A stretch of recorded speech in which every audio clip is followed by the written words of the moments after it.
Here, and today we're going to be talking about herpes simplex virus. The etiology, herpes simplex, is caused from a virus which is grouped together with about 8 other viruses called the human herpes virus. Some infections caused from herpes simplex virus include a type 1 and a type 2. Type 1 usually associated with oral infections, and type 2 usually with genital infections. Oral infections occur as an initial infection called primary herpetic gingivostomatitis and then a recurrent or secondary form. The most common form of recurrent HSV is herpes labialis, or more commonly known to cause cold sores or fever blisters on the border of the lips.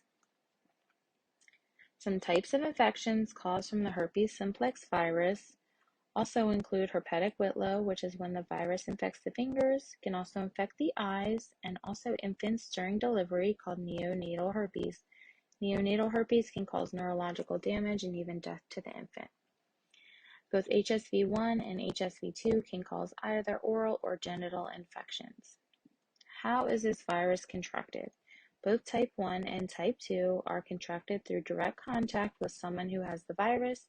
It can be shared through bodily fluids such as saliva or those shared through sexual contact, and can be contracted even if the person is not showing any active lesions.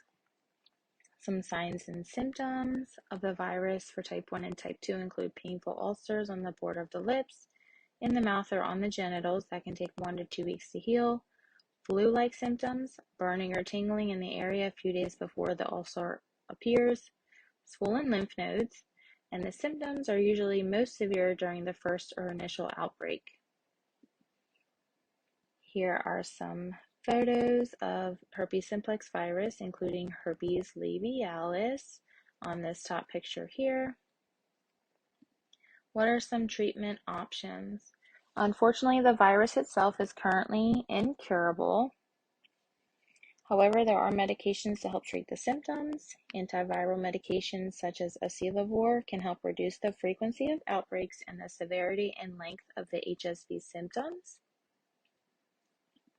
Dental treatment appointment modifications. People with active sores should not be treated until their outbreak is over.